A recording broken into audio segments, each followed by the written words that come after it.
അള്ളാഹുവിന്റെ സ്വർഗം നിങ്ങൾക്ക് കരസ്ഥമാകണമെങ്കിൽ ആ സ്വർഗത്തിന്റെ കവാടം നിങ്ങളുടെ കൈവെള്ളയിൽ, നിങ്ങളുടെ കൈക്കുമ്പിളിൽ സുരക്ഷിതമായിരിക്കണം എന്നതാണ്. എന്താണ് സ്വർഗത്തിന്റെ കവാടം? ഇസ്ലാമിക ചരിത്രത്തിൽ ആരുമെത്താത്ത തസവൂഫിന്റെ നവോമണ്ഡലങ്ങൾ കടന്ന് അള്ളാഹുവിന്റെ പൂർണ്ണമായ പൊരുത്തം ആഗ്രഹിച്ചുകൊണ്ട് കടന്നുപോയ ഒരു മഹാനായ വലിയുണ്ടായിരുന്നു. ജനങ്ങൾക്കിടയിൽ നിന്ന് അകന്നു മാറി നിന്നുകൊണ്ട് ഇബാദത്തിലൂടെ, ആരാധനയിലൂടെ, സൽക്കർമ്മങ്ങളിലൂടെ, പുണ്യങ്ങളിലൂടെ അള്ളാഹുവിന്റെ പൂർണ്ണമായ പൊരുത്തം നേടാൻ വേണ്ടി കടന്നുപോയ ഈമാൻ തുളുമ്പുന്ന ഒരു പ്രിയപ്പെട്ട സൂഫിയായ, യോഗ്യനായ, ആബിദായ, ആലിമായ ഒരു മനുഷ്യനുണ്ടായിരുന്നു. അദ്ദേഹത്തിന്റെ ജീവിതത്തിലെ ഏറ്റവും വലിയ ആഗ്രഹം ആരും ഇന്ന് വരെ കടന്നു ചെന്നിട്ടില്ലാത്ത വിധം അള്ളാഹുവിന്റെ പൂർണ്ണമായ പൊരുത്തത്തിലേക്ക് എത്തുക എന്നതായിരുന്നു. അങ്ങനെ ആ പ്രിയപ്പെട്ട മനുഷ്യൻ മനുഷ്യർക്കിടയിലുള്ള ബന്ധങ്ങളെ കുറേശ്ശെ ഒഴിവാക്കി അവരെല്ലാം എന്റെ ഇബാദത്തിന് തടസ്സമാണ്, എന്റെ സർവ്വ ബന്ധങ്ങളും ഞാൻ ഒഴിവാക്കുന്നു, അള്ളാഹുവിന്റെ പൂർണ്ണമായ പൊരുത്തവും തൃപ്തിയും നേടി അവന്റെ ലിഖാഇന് വേണ്ടി എന്ന് തീരുമാനിച്ച് ആ പ്രിയപ്പെട്ട സൂഫിയായ മനുഷ്യൻ ഇബാദത്ത് ചെയ്യാൻ തുടങ്ങി. മനുഷ്യരിൽ നിന്ന് അകന്ന് മരുഭൂമിയുടെ ഒരു ഭാഗത്ത് പ്രത്യേകിച്ച് ഒരു ടെന്റ് കെട്ടിയിട്ട് ആ പ്രിയപ്പെട്ട സഹോദരൻ ഇബാദത്ത് ചെയ്യുമ്പോ അദ്ദേഹത്തിന്റെ പ്രിയപ്പെട്ട ഉമ്മ, 9.5 മാസത്തോളം തന്റെ വയറ്റിൽ ചുമന്ന പ്രിയപ്പെട്ട ഉമ്മ, ആ പ്രിയപ്പെട്ട ഉമ്മ ഈ പ്രിയപ്പെട്ട സഹോദരന്റെ മകന്റെ മുമ്പിലേക്ക് കടന്നു ചെന്നിട്ട് ആ പ്രിയപ്പെട്ട ഉമ്മ ആ മകനെ വിളിക്കുമ്പോ ആ മകൻ നമസ്കാരത്തിലായിരുന്നു, ആ മകൻ ഇബാദത്തിലായിരുന്നു. സുന്നത്ത് നമസ്കാരത്തിൽ ഏർപ്പെട്ടുകൊണ്ടിരിക്കുന്ന പൊന്നുമകനെ സ്വന്തം ഒരു ആവശ്യത്തിന് വേണ്ടി പ്രിയപ്പെട്ട ഉമ്മ വിളിക്കുമ്പോ ആ മകൻ ഉമ്മാക്ക് മറുപടി കൊടുക്കുന്നില്ല.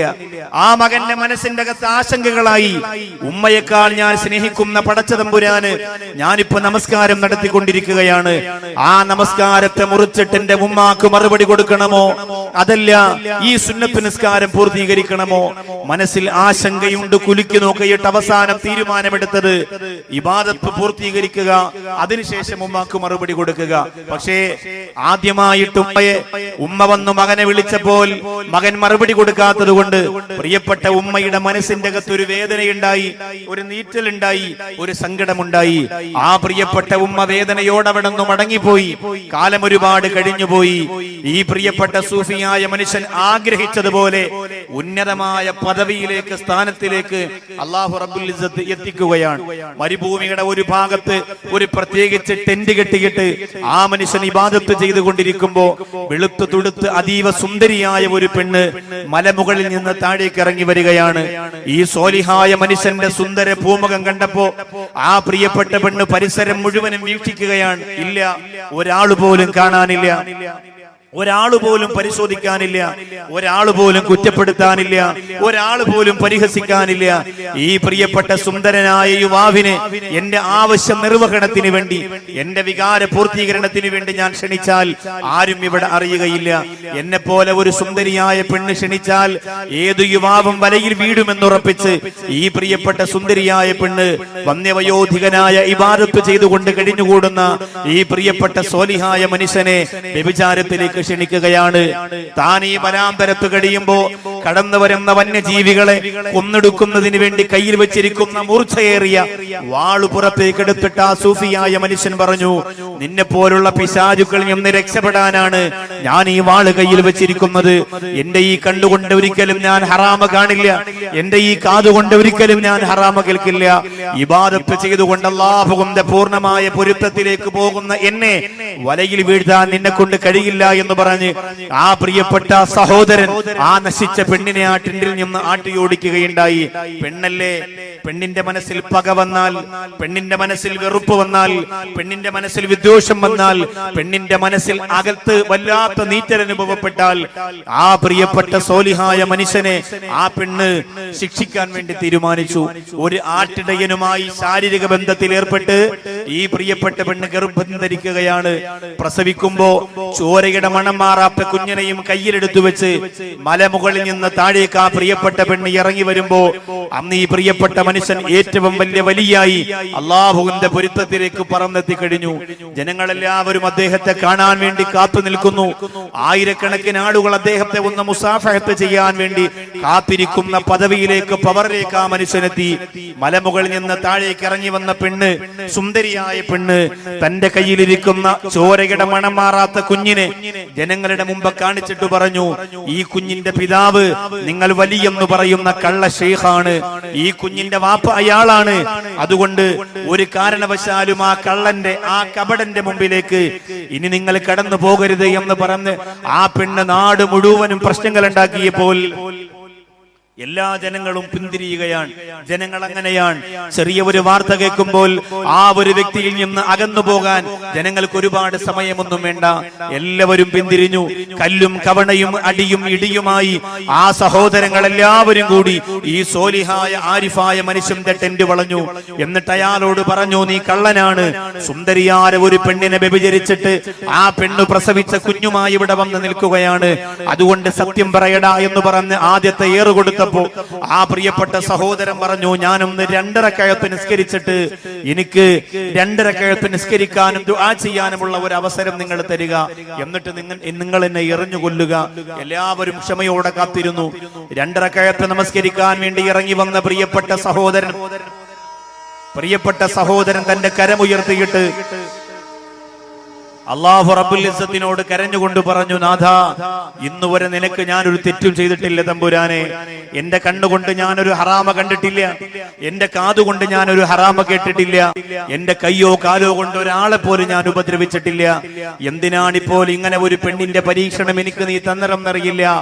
അതുകൊണ്ട് ചോരയുടെ മണം മാറാത്ത പ്രിയപ്പെട്ട കുഞ്ഞിനോട് നിന്റെ പിതാവ് ഞാനാണോ എന്ന് ചോദിക്കുമ്പോ, അല്ലാഹുവേ, ഞാൻ ഇത്രയും കാലം ചെയ്ത ഇബാദത്തിനെ പരിഗണിച്ച്, ഞാൻ ഇത്രയും കാലം ചെയ്ത സൽക്കർമ്മങ്ങളെ പരിഗണിച്ച് ആ കുഞ്ഞിനെ കൊണ്ട് നീ ഒന്ന് സംസാരിപ്പിക്കണേ അല്ലാ എന്ന് ആ മഹാനായ വലിയ അല്ലാഹു റബ്ബുൽ ഇസ്സത്തിനോട് പൊട്ടിക്കരഞ്ഞുകൊണ്ട് പറയുമ്പോൾ എല്ലാവരും പുച്ഛിച്ചു തള്ളുകയാണ്.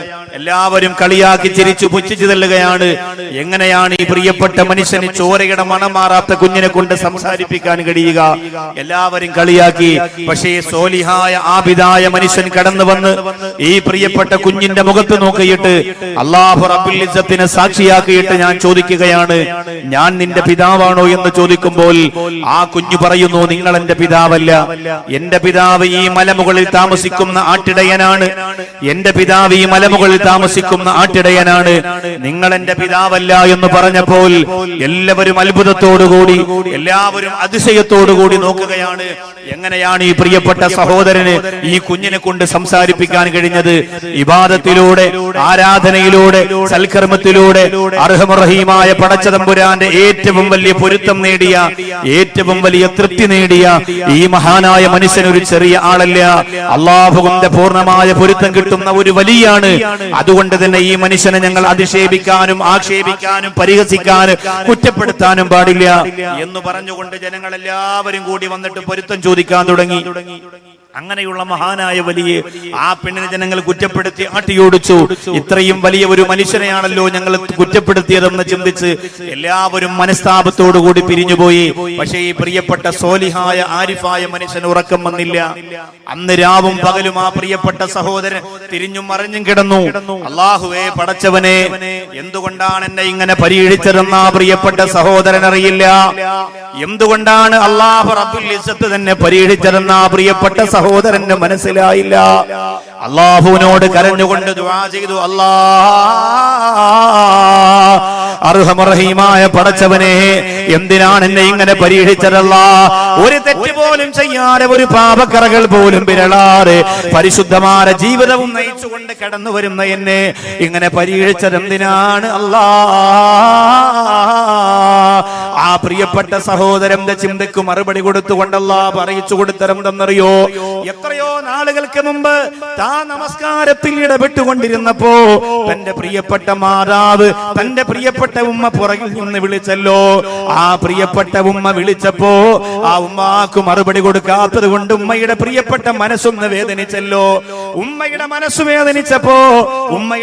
വേദനിച്ചപ്പോ ആ പ്രിയപ്പെട്ട മാതാവിന്റെ മനസ്സിന്റെ സങ്കടത്തിന് പകരമായി, ആ പ്രിയപ്പെട്ട മാതാവിന്റെ നൊമ്പരത്തിന് പകരമായി, ആ പ്രിയപ്പെട്ട മാതാവിന്റെ മനോമുഖരത്തിൽ വന്നു വീണ കനൽക്കട്ടകൾക്ക് പകരമായി അല്ലാഹു റബ്ബുൽ ഇസ്സത്തി സോലിഹാര മനുഷ്യന് കൊടുത്ത ഒരു പരീക്ഷണമാണ് നിങ്ങൾ കണ്ടതെന്ന് ആ സൂഫിയാര മനുഷ്യന് ബോധ്യമായപ്പോ സുബ്ഹാനല്ലാഹ്,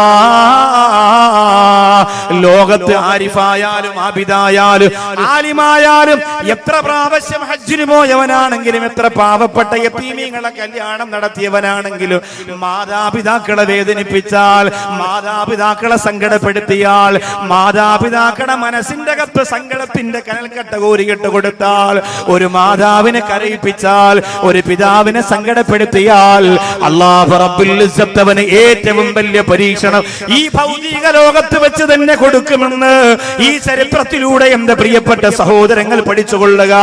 അതാണ് അല്ലാഹുവിന്റെ റസൂൽ നബി മുഹമ്മദ് മുസ്തഫ സല്ലല്ലാഹു അലൈഹി വസല്ലമ തങ്ങൾ പറഞ്ഞത്. നിങ്ങളുടെ വീട്ടിന്റെ അകത്ത് തുറന്നിരിക്കുന്ന സ്വർഗത്തിന്റെ 2 കവാടങ്ങളുണ്ട്. എന്റെ കാഞ്ഞങ്ങാട് അതിഞ്ഞാൽ വന്ന പ്രിയപ്പെട്ട സഹോദരങ്ങളെ, നിങ്ങളുടെ വീട്ടിന്റെ അകത്ത് സ്വർഗത്തിന്റെ 2 കവാടങ്ങളുണ്ട്. നിങ്ങളുടെ ഭവനത്തിന്റെ അകത്ത് സ്വർഗത്തിന്റെ 2 കവാടങ്ങളുണ്ട്. നിങ്ങൾ എത്ര ഇബാദത്ത് ചെയ്താലും, എത്ര സൽക്കർമ്മം നടത്തിയാലും, എന്തുമാത്രം സുജൂദിൽ കിടന്ന് പൊട്ടിക്കരഞ്ഞാലും, എത്രയോ ആയിരക്കണക്കിന് നാണയത്തുട്ടുകൾ പാവപ്പെട്ടവർക്ക് വേണ്ടി നിങ്ങൾ ചിലവഴിച്ചു പോയാൽ, 100 കണക്കിന് പള്ളികൾ നിങ്ങൾ വെച്ചു കൊടുത്താൽ, അല്ലാഹുവിന്റെ റസൂല് പറയുകയാ ബാബാനി മഫ്തൂഹാനി മിനൽ ജന്ന